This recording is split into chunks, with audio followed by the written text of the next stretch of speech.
Hey, and welcome on to NBA Recap. On the show today, we're going to be running through the 10 biggest storylines from the 2021-22 NBA regular season. Now, we're going to touch briefly on the playoffs as well, but mostly we're going to be focused on the regular season, the 10 craziest storylines, so let's just get right into them.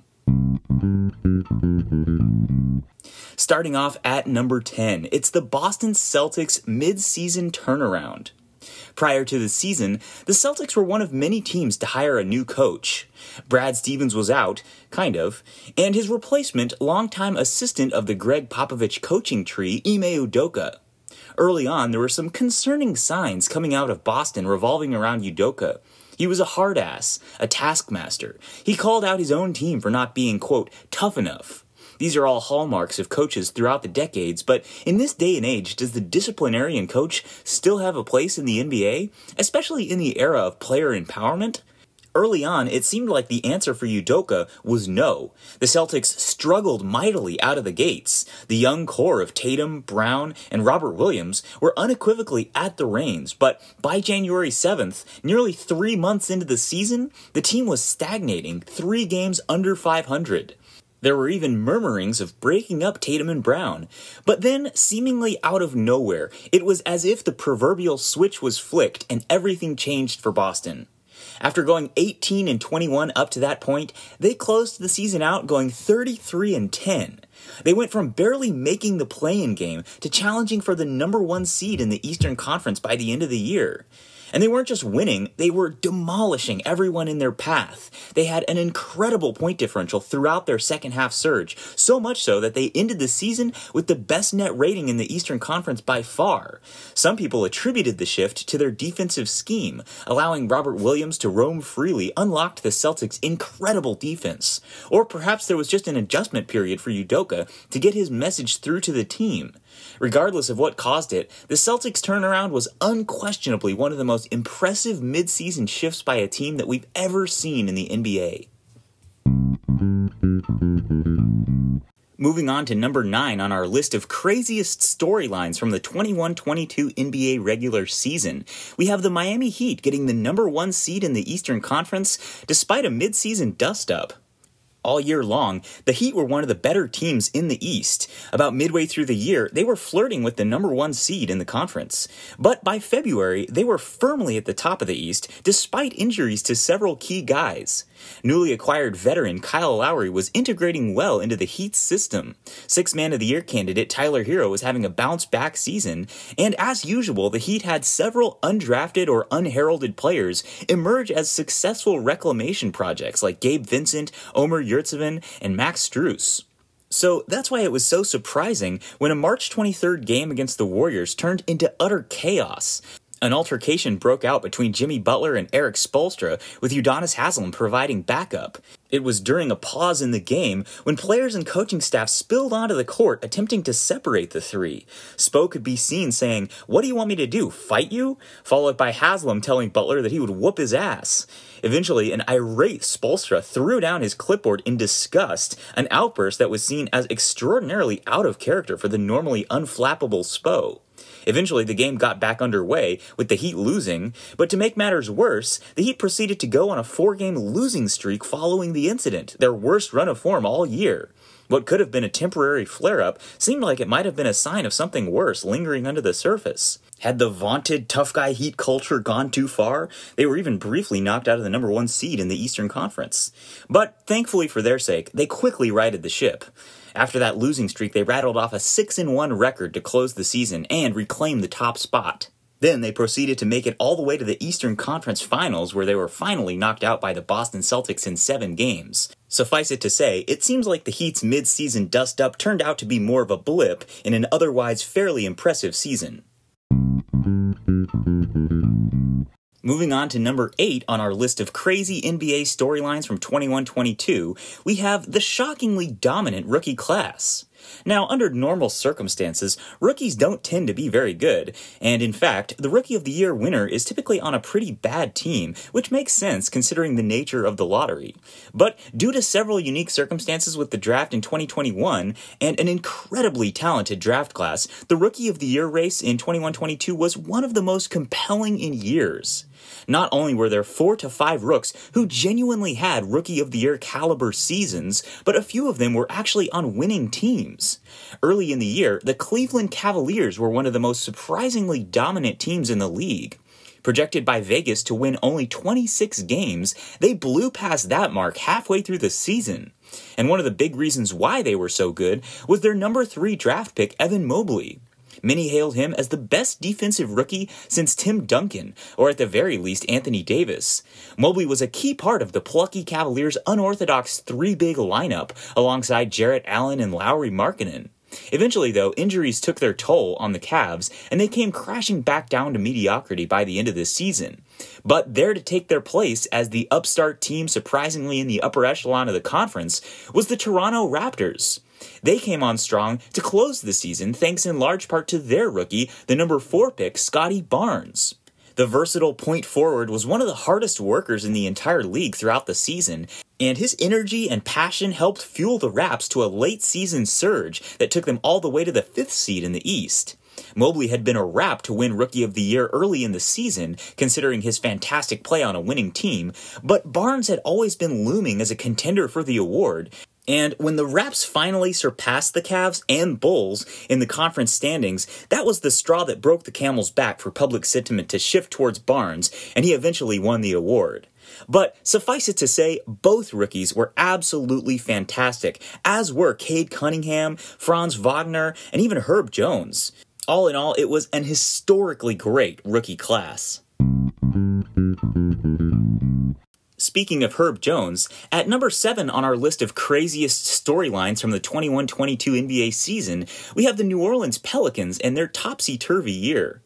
Before the season started, New Orleans had one of the most bright outlooks in the league. Zion Williamson was coming off one of the most electrifying and tantalizing seasons by a young player in quite some time. But there have always been health concerns with Zion, and that was the case once again coming into the 21-22 season. Pelicans GM David Griffin attempted to assuage fears before the season started when reports of Zion's surprising off-season procedures were emerging. He stated in no uncertain terms, though, that Zion would be good to go by the start of the regular season. But as it turned out, that was not the case, by a long shot. Zion was not ready to start the season, nor was he ready 2 weeks into the season, nor was he ready 2 months into the season. Eventually, it became clear that something was significantly wrong with Zion's recovery. Meanwhile, on the court, the Pels understandably got off to a dreadful start to the season. By mid-December, they were 12 games under 500, with the worst record in the Western Conference. Not only was Zion absent, but Brandon Ingram was also injured for a good chunk of November. It felt like all hope was lost for new coach Willie Green's Pelicans, a mere fraction of the way into the season. But somehow, despite never getting Zion back for the entirety of the season, the Pels righted the ship, and from December onwards were a 500 ball club. Their big off-season acquisition, Jonas Valanciunas, had one of his best seasons of his career, thanks to some insane efficiency from beyond the arc.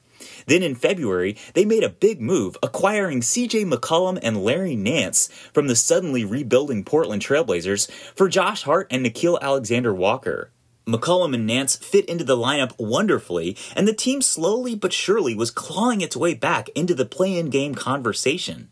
Eventually, Zion was officially ruled out for the rest of the regular season after some concerning stories emerged about his lack of communication with the team as he rehabbed by himself in Portland. Nonetheless, against all odds, by early April they had clinched the number 9 seed in the Western Conference and a spot in the play-in game. It was a remarkable turnaround for New Orleans, all things considered. And to bring it all the way back to the rookies, Herb Jones was another bright spot for the Pels all season long, especially after he was inserted into the starting lineup in November. The Pelicans even made some noise in the postseason. They won both of their play-in games against the Spurs and then LA Clippers to secure the final spot in the playoffs, and then they faced off against the juggernaut Phoenix Suns, a matchup which many predicted to be a sweep. But that was not the case at all thanks to a little bit of injury luck. The Pelicans were able to push the Suns to 6 games where they would eventually lose, but nonetheless, it was a really impressive showing for this fairy tale Zion Williamson-less New Orleans Pelicans team. All right, moving on to number 6 on our list of top 10 craziest storylines from the 21-22 NBA season. We have the aforementioned Portland Trail Blazers. Before the season began, there were rumblings that Damian Lillard was growing restless with the Blazers' steady if uninspiring trajectory. He was reluctant, however, to demand a trade outright, partly due to the team's competence, but mostly due to his public persona as a loyal guy who would never abandon his team for the limelight. Flash forward to the end of the season, and lo and behold, Dame is still around in Portland, but not much else remains the same. First, before the season began, it was the coaching staff which was changed. Terry Stotts had been fired at the end of the previous season, and former All-Star Chauncey Billups was brought in to replace him. But right off the bat, there was some controversy with the hire, as Billups had some domestic violence charges in his past which were brought to the forefront again with the hire. Eventually, the media attention began to die down and the season got underway, but it wasn't long before another huge controversy would bubble up. This time, it was the front office which was under the microscope. Longtime Blazers GM Neil Olshey was exposed by a Yahoo Sports report to have created a toxic, hostile work environment replete with bullying, tirades, and intimidation. After an investigation, the Blazers parted ways with Olshey and replaced him with interim GM Joe Cronin. But then, if the coaching staff and front office weren't enough, Portland eventually would replace the majority of their actual players as well. After yet another disappointing start to a season, due in large part to bad injury luck, and with interim GM Joe Cronin chomping at the bit to make his mark, and with a lingering abdominal injury to Damian Lillard with no end in sight, the Blazers finally, officially decided to blow it up. First, they sent Norman Powell and Robert Covington to the LA Clippers for pennies on the dollar, most notably rookie Keon Johnson. Then, they sent CJ McCollum and Larry Nance to the New Orleans Pelicans for a slightly more interesting package, albeit one that still clearly said rebuild, including Josh Hart and future first-round picks. They also rerouted Nickeil Alexander-Walker to the Utah Jazz in exchange for the injured Joe Ingles' dead contract. So after all that was said and done, Portland was fully and truly in tank mode for the final few months of the season, as Dame and Nurkic sat out nursing injuries. And tank they did. They managed just 2 wins in all of March and April. Eventually, they ended the season third to last in the Western Conference. So, at the end of the day, who else would they send to the draft lottery where they would receive the 7th pick for their troubles but Damian Lillard himself, who, at this point, is pretty much the only remaining relic of the former Trailblazers era. At number 5 on our list of craziest storylines from the 21-22 NBA regular season, we have the Phoenix Suns dominating despite some front office drama. Coming off of an incredible postseason run to the finals, the Suns should have cruised into the 21-22 season drama-free. The biggest decision they had to make in the offseason was whether or not to offer their up-and-coming star center DeAndre Ayton a max contract extension. And after his exemplary postseason debut, including a game-winning alley-oop against the Clippers in the conference finals, and some stellar defense on the 2-time MVP Giannis Antetokounmpo, that seemed like an easy answer. Give that man his money. But in a move that fairly or unfairly felt reminiscent of cost-cutting Suns decisions of the past, they instead opted to wait on the Ayton extension, essentially kicking the can down the road and potentially souring the relationship with Ayton and his agent Bill Duffy, especially considering that they did offer fellow 2018 draftee Mikal Bridges an extension. Nonetheless, the season got underway and everything was going swimmingly for the Suns.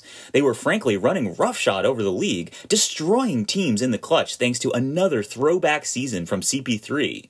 But then another shoe dropped, this time coming from even higher up in the front office, all the way to the top in fact, with owner Robert Sarver. In November, an article emerged from ESPN accusing Sarver of countless forms of abuse or inappropriate workplace behavior, from repeated use of the N-word to demeaning remarks about women and everything else in between. The NBA launched an investigation that is still ongoing, although more than likely nothing will come of it. But it will undoubtedly go down as yet another embarrassment for the Robert Sarver era of the Phoenix Suns. So with all that drama, you might expect the Suns' on-court product to have suffered a little bit, but that was not the case in the slightest. The Suns continued their dominance from the previous season, and in fact improved upon it all season long. They ended the season with 64 wins and just 18 losses, one of the best regular seasons in NBA history. But, side note here, even though we're mostly focused on the regular season with this list, I have to point out that the Suns also had a shockingly unceremonious departure in the second round of the playoffs against the Dallas Mavericks, in which they were embarrassingly blown out in 2 consecutive closeout games, Game 6 and Game 7 in Phoenix. There were even accusations that the less than harmonious relationship between head coach Monty Williams and center DeAndre Ayton was partly to blame for the capitulation. A fitting coda for this up-and-down campaign from the Phoenix Suns. At number 4 on our list of craziest storylines from the 21-22 NBA season, we have the incredible MVP race. Now, in this era of high-paced offense and volume three-point shooting, it's become a bit pedestrian for players to put up eye-popping and historically great stats on a nightly basis, both traditional box score stats like points, rebounds, and assists, as well as advanced metrics like PER. But that was ramped up to an even more incredible degree in the 21-22 season. Throughout the year, there were various contenders for the MVP award. Steph Curry, Ja Morant, Luka Doncic, even Devin Booker all had credible cases at one point or another throughout the season. But by the end of the year, 3 contenders stood literally and metaphorically head and shoulders above the rest. The reigning MVP, Nikola Jokic, the process, Joel Embiid, and the 2-time MVP and reigning finals MVP, Giannis Antetokounmpo. Their stats in the end were all unbelievable and remarkably similar too. So Jokic first, he averaged about 27 points per game, 14 rebounds, and 8 assists while shooting a ridiculous career-high 58% from the field. Embiid, ho-hum, he led the league in scoring, averaging over 30 points per game, as well as nearly 12 rebounds and 4 assists. And Giannis was right on his heels, averaging just under 30 points per game, with 11.5 rebounds and nearly 6 assists. But what about the advanced metrics? All were incredible, as you might expect. I mentioned PER earlier. Jokic's season set the NBA record at 32.85, surpassing Wilt Chamberlain's 1961-62 season, in which he averaged over 50 points per game. Giannis's PER of 32.05 comes in at number 3 all-time, just past himself in 2019-2020. And Embiid's PER of 31.16 comes in at 16th all-time between 2 seasons from some guy named Michael Jordan. Now, obviously, as I mentioned already, we have to contextualize these incredible numbers with where the league is at currently, its fastest pace since the 60s and most efficient offense league-wide of all time, thanks in large part to the three-point revolution. But still, even with those caveats in place, you can't help but sit back and marvel at the wonderful level of talent in the NBA in the year 2022. As it turned out, Nikola Jokic did end up winning his second consecutive MVP, but it was predictably a very close vote. Our number 3 craziest storyline from the NBA season was the Los Angeles Lakers' continued decline. Following an unceremonious first-round defeat to the eventual Western Conference champion Phoenix Suns in the playoffs last season, after barely squeaking through the play-in game, the Lakers undoubtedly were looking to improve their fortunes heading into the 21-22 season. But for some unforeseen reason, the route they chose to improve their team was to trade for the woebegone former MVP Russell Westbrook. In and of itself, the move was bad enough. A ball-dominant, inefficient, past his prime point guard taking possessions away from LeBron James and Anthony Davis is not smart. But it was what they had to give up in the trade which made it truly irrevocable. They essentially traded Kyle Kuzma, Kentavious Caldwell-Pope, Montrezl Harrell, and a first-round pick for Russ.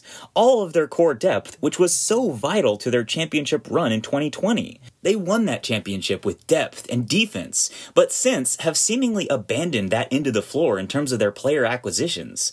But then, to make matters worse, if losing their depth and bringing in Westbrook wasn't bad enough, for salary cap management purposes, they decided to let another key player in Alex Caruso walk, and instead re-signed young, unproven wing Talen Horton-Tucker. So suffice it to say, heading into the season, there were red flags galore for the purple and gold. But at the end of the day, they still had LeBron and Anthony Davis, arguably 2 of the 10 best players in the NBA. And in a star-driven league, isn't that the most important thing? As it turned out, no, not in the slightest. The Lakers struggled out of the gates. They were immediately beleaguered by injuries, which would unsurprisingly persist throughout the entire season. I say unsurprisingly because their roster with LeBron, Westbrook, Dwight Howard, and other questionable offseason acquisitions Carmelo Anthony and Trevor Ariza was the oldest on average in the league by far. Plus, another offseason acquisition that didn't really pan out, Kendrick Nunn, formerly of the Miami Heat, never saw the court all season due to injury. And, of course, Anthony Davis was in and out of the lineup all throughout the season due to a variety of knocks, as is typically the case with AD. He ended up just playing 40 games, while LeBron also missed quite a few. He only ended up playing 56 games. And then Talen Horton-Tucker, as many predicted, did not take the step forward that they were hoping for. If anything, he looked worse in his third season than he did in year 2. Meanwhile, to rub salt in the wounds, Alex Caruso was having an absolutely spectacular season, especially defensively, something the Lakers were desperately lacking, for the surprising Chicago Bulls. In fact, one of the Lakers' lone bright spots all season long was their undrafted rookie Austin Reeves, who was one of their most consistent players all year long, an indictment in and of itself. Eventually, the Lakers' injuries and apathy continued to take their toll. Despite a stellar statistical season individually for LeBron, he nearly led the league in points per game at age 37, the Lakers fell further and further down the conference standings. First, it was out of the top 6, then it was out of the top 8 entirely, and by the end of the season, the Lakers were inconceivably battling with the lowly and borderline tanking Spurs for the final pitiful spot in the play-in game after being surpassed by the Zion Williamson-less New Orleans Pelicans. And finally, on April 5th, with a loss to the Suns and a Spurs victory, LA was officially mathematically eliminated from the postseason. They became a physical manifestation of the 1-2-3 Cancun meme, completely checked out and resigned to their fate. As soon as the season ended, they fired Frank Vogel, a coach who had led his team to glory in the bubble only a year and a half prior. He was caught in the Lakers' management incompetence crossfire. And the cherry on top was that they didn't even tell him in person before it leaked to the media and he found out from reporters. All right, we're getting close to the end here. Number 2 on our list of craziest NBA storylines from the 21-22 season, the Ben Simmons Saga. It seems like just yesterday when the process era in Philadelphia with Joel Embiid, Ben Simmons, and Brett Brown were all copacetic and one of the league's most exciting up-and-coming teams. Wait, no, that seems like an eternity ago. The Philadelphia 76ers have been one of the most reliable sources of drama in the NBA over the last decade, and the 21-22 season might have been the most dramatic of all. Of course, the recent drama all stems from the 2021 playoffs, the fateful dunk that wasn't. It was Game 7 of the Eastern Conference semifinals when Ben Simmons infamously passed out of an open dunk under the basket, leading to a missed layup from Matisse Thybulle. It was a microcosm of his entire career, or at least his faults, avoiding contact and failing to deliver offensively when his team needed him most. But perhaps just as impactful was what happened after the game. An emotional Joel Embiid and Doc Rivers both, for all intents and purposes, threw Ben Simmons under the bus, fairly or unfairly, in their post-game press conferences. This set up an uncomfortable offseason to say the least, in which Simmons did not communicate with teammates, coaches, or team officials. As the season drew closer, the overarching assumption was that Simmons would eventually get over it, for lack of a better phrase, and return to the team, albeit probably grumpy. After all, he notably opted to skip the Olympics for his national team Australia to reportedly work on his game. Lucy holding the football was the response by many in this quote, but hey, maybe this summer would be different. But as the preseason approached, a report from Woj emerged. Simmons would not be reporting for duty in Philadelphia. He was done with the team.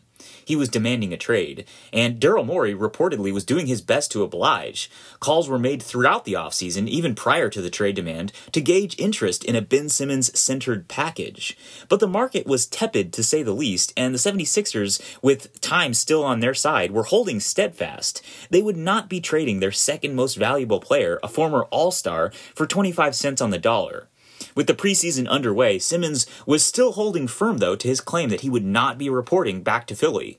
But discussions began to turn towards the very real consequences of his not reporting. The 76ers could opt to withhold his paychecks if he did not show up. On October 1st, the 76ers did just that. They diverted $8.25 million, 25% of his contract, which was owed at that time, into an escrow account, which he could get back if he ever showed up. This was an unprecedented move. The NBA had rarely ever seen a situation like this at all, much less involving one of the league's most noteworthy young stars in a marquee market with unrelenting media scrutiny. This was a bad look for everyone involved, and the league was not happy about it, from either side. The message apparently got through to Simmons, although he was steadfast in his desire not to play for the 76ers anymore. He was also understandably not ready to light tens of millions of dollars on fire for simply not reporting. So, lo and behold, on October 11th, Simmons finally showed up to the team's facilities, apparently unannounced, reporting for duty. To add even more hilariously unnecessary extra drama, though, he was immediately put into the league's COVID health and safety protocols and made unavailable for a couple of weeks. Eventually, though, he would join the team's practices, but it was clear that he was just going through the motions. He would even get suspended by the team at one point for, quote, conduct detrimental to the team. Translation, obviously just not giving a shit during practice. But by October 22nd, Simmons took a new tack. He comes out and says, in no uncertain terms, that he is not mentally ready to play. This was a big shift because the leverage from a contract perspective up to this point was clearly in the 76ers' favor. But now, especially in the year 2022, doubting someone's claims of mental distress or anguish is a definite no-go from a PR perspective. Although it certainly seemed like just a convenient excuse to avoid further fines and paycheck withholdings, the 76ers could never just come out and say that. And, to be fair, considering everything that had happened in the preceding months, Simmons would have understandably had a lot on his mind. After all, this whole saga was happening concurrently with Rui Hachimura also not playing for the Washington Wizards for seemingly similar mental health reasons, although that was never fully disclosed. And to go beyond the NBA, Naomi Osaka and Simone Biles both had also just gone through similar noteworthy mental health absences or withdrawals during the Tokyo Olympics. Suffice it to say, Simmons' claim of not being mentally ready to play was sufficient enough temporarily to quiet the conversation just a little bit. Meanwhile, Daryl Morey's job throughout this entire saga was not easy. He still seemed to be pursuing a trade for Simmons, but with each month that he didn't play, and with each twist and turn in the storyline, Ben Simmons, the asset, grew less and less desirable to potential trade partners. Teams like the Sacramento Kings eventually started to publicly declare that they were, quote, no longer in the Ben Simmons market, and players like Damian Lillard or Bradley Beal started to become more and more firmly off the table for Simmons. As the trade deadline approached, the 76ers seemed to have no answer. No one wanted to trade for Simmons, but Simmons would clearly not be playing for the team again. That's why, on February 10th, just hours before the trade deadline, a solution to this seemingly unsolvable problem emerged from the heavens via the mother of all Woj bombs. The Philadelphia 76ers and the Brooklyn Nets would be trading Ben Simmons and Seth Curry for James Harden. It had been rumored for a while that Harden had been growing discontent with his situation in Brooklyn due to the Kyrie Irving situation. Spoiler alert, more on that in a moment. So there was at least some indications that this could theoretically happen, but nonetheless, it was still an absolute shocker when it actually did go down. It was as if the NBA had reached peak NBA 2K fever dream status. A superstar in James Harden, who himself had just demanded a trade away from another team, now demanding his way out of a second team despite having arguably the best player on the planet alongside him, being traded for the immovable asset, Ben Simmons, the player who couldn't even be traded for Tyrese Halliburton just weeks prior. It was completely inconceivable. But just like that, the process, which began nearly a decade prior when Sam Hinkie traded Jrue Holiday at the 2013 NBA draft, was down to just one remaining player, Joel Embiid, who, as we touched on previously, was having an MVP caliber season despite all this drama. And the Sixers, as a team, throughout all the insanity surrounding Simmons, remained surprisingly competitive in the upper echelon of the Eastern Conference. Once Harden joined the 76ers, there were a few more ups and downs. He came in hot out of the gates, leading the team to 2 dominant wins, but eventually he reverted back to the form he was in earlier in the season, seemingly hampered by injuries and a few steps short of his former glory when he was a perennial MVP candidate. The 76ers eventually sputtered to the end of the regular season, disappointingly into the 4th seed. In the playoffs, they avoided complete embarrassment by beating the Raptors in round 1, but then were easily dispatched by former Sixer Jimmy Butler and the Miami Heat. A disappointing end to a crazy season and perhaps the process entirely. All right, and finally, our number one craziest storyline from the 2021-22 NBA regular season. Vaccination hesitation. Now, unless you've been living under a rock, you know that COVID has significantly disrupted life as we know it for the last few years. And the NBA has been no different. 21-22 was supposed to be our first relatively back-to-normal season since the pandemic first began. Stadiums were back to full capacity, and players were finally, mostly, unaffected by the dreaded health and safety protocols. Most players, that is. You see, NBA players, like many Americans, were strongly incentivized by their employer to get vaccinated. Get vaccinated and you can resume your normal day-to-day activities. Don't get vaccinated and you might encounter some roadblocks.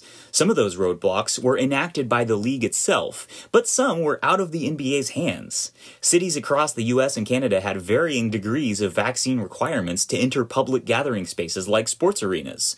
Some had no restrictions at all, others restricted city residents but not visitors, and others were much more restricted still unless you were vaccinated. As the season got underway, the league was happy to report that a vast majority of players had or were in the process of getting at least one dose. Many players who had very personal experiences or losses due to COVID advocated strongly for the vaccines, like Karl Anthony Towns. Certain players who had initially expressed doubts about the vaccine eventually came around and got the jab. But some, like many Americans across the country, were steadfastly against the vaccine. Enter Kyrie Irving.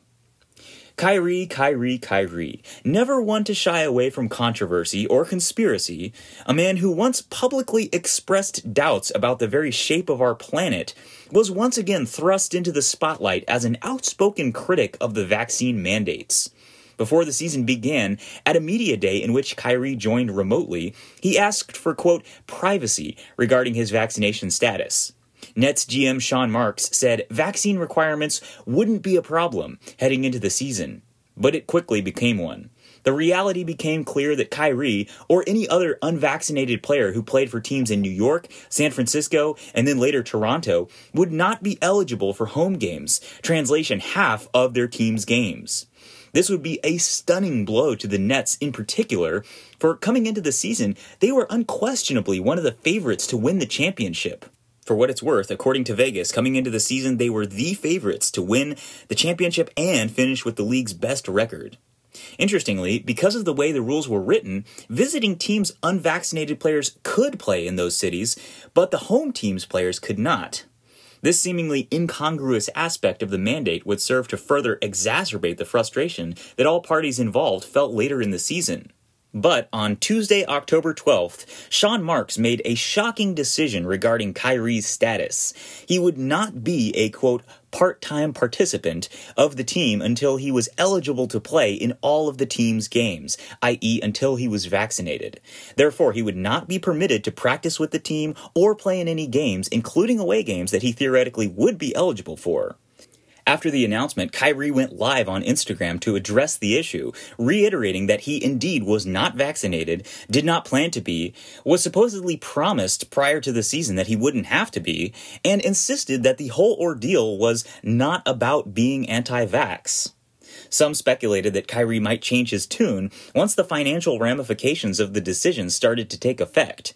He stood to lose $380,000 per home game that he missed. He would still get paid for the away games because it was technically the team's decision for him not to play in those games. But, unlike Ben Simmons eventually relenting and showing up to practice with the 76ers to avoid further monetary loss, Kyrie was steadfast. He would not get vaccinated all season long. But before the season began, Kyrie wasn't the only NBA player who was against the vaccine mandates. The league eventually had a vaccination rate that was upwards of 98%, far higher than the national average, but a handful of other players started out and in some cases stayed unvaccinated. Andrew Wiggins was another noteworthy case. During the offseason, he had applied for a religious exemption from getting the vaccine, but was denied by the league. Eventually, after some gentle pressure from the organization and notably one Stephen Curry, Wiggins relented and got the jab. There were other holdouts around the league too, but as long as they didn't play for the Knicks, Nets, Warriors, and eventually Raptors, they could for all intents and purposes proceed business as usual. Los Angeles actually had a similar vaccine requirement as the other cities, but the Staples Center had an exemption from the rule. But one other player of note who was on the record against the vaccine mandates was Orlando Magic forward Jonathan Isaac. Although he was injured coming into the season and ended up sitting out the entire campaign to rehab, and although Orlando had no mandates that would have affected Isaac, he was still very vocal about his opposition to the vaccines writ large.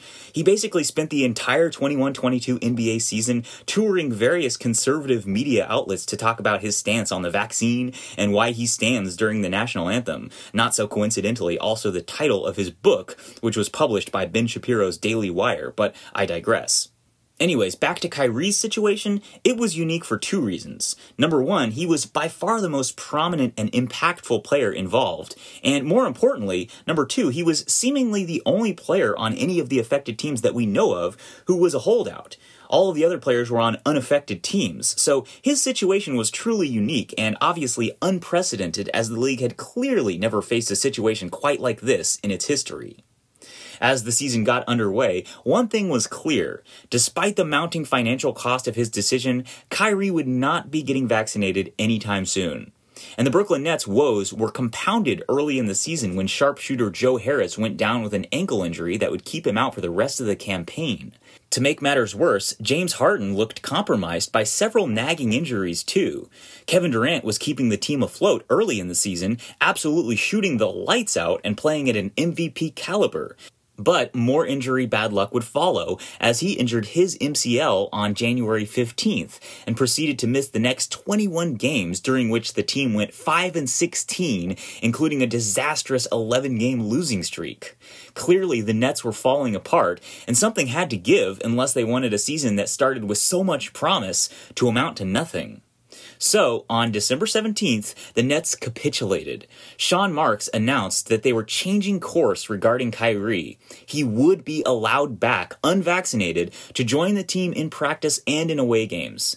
It took several weeks before he was finally eligible to return, but on January 5th, he finally made his debut for the 21-22 season, scoring 22 points in a win versus the Pacers. He would proceed to average an impressive 27-6-4 for the rest of the season. He ended up just playing 29 games, but he made them count. On March 8th, he dropped 50 on the Hornets. Then, a few days later, Karl Anthony Towns sets a league-wide season high with 60. So what does Kyrie do in return but match him with 60 himself in Orlando? That record stood for the remainder of the season. Despite his return, though, the Nets were still struggling to find their groove. By February, the team was still barely above 500. As we touched on in the previous segment, James Harden's discontent grew more and more over the course of the season. He didn't force his way out of Houston to join a supposed super team in Brooklyn, only to be battling for the play-in game. But even as tone-deaf as Harden can be at times, he had to slow play it because even he couldn't bear the optics of forcing his way out of 2 consecutive teams in 2 consecutive years. But in the end, that's exactly what he did. Now, the team, to be fair, over their short stint together were very good indeed, with all of KD, Kyrie, and Harden on the court together. But they rarely were ever on the court together.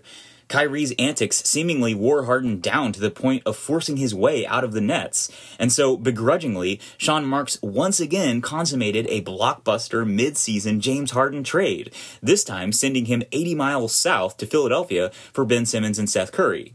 But, as the Nets' season was truly unpredictable from start to finish, the acquisition of Simmons did not exactly go smoothly. In fact, it was basically non-existent. He never saw the court.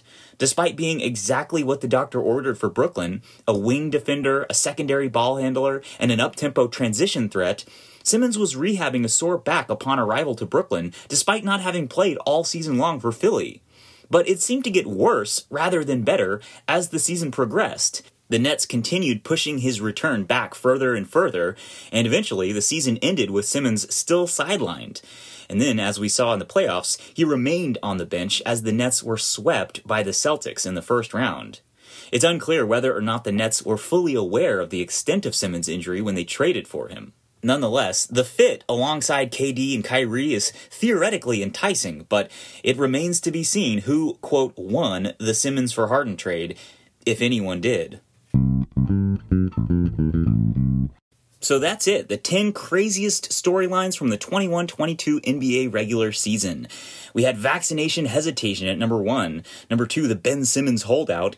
Number 3, the Lakers' total collapse. Number 4, the competitive MVP race. Number 5, the Suns' drama and dominance. Number 6, the Blazers finally blowing it up. Number 7, no Zion, no problem for the New Orleans Pelicans. Number 8, the impressive rookie class. Number 9, the Heat culture intensifying. And number 10, the Celtics' second half surge.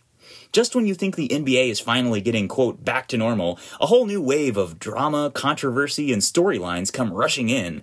But that's one of the best things about the NBA. It's not just about the on-court product anymore. Don't get me wrong, the product was and still is fantastic. There was some absolutely incredible basketball played this year, and it was great to see a full season mostly back to normal. But anytime you think it's safe to divert your attention from the league, another wacky or intriguing or shocking story breaks out and heightens the drama even more.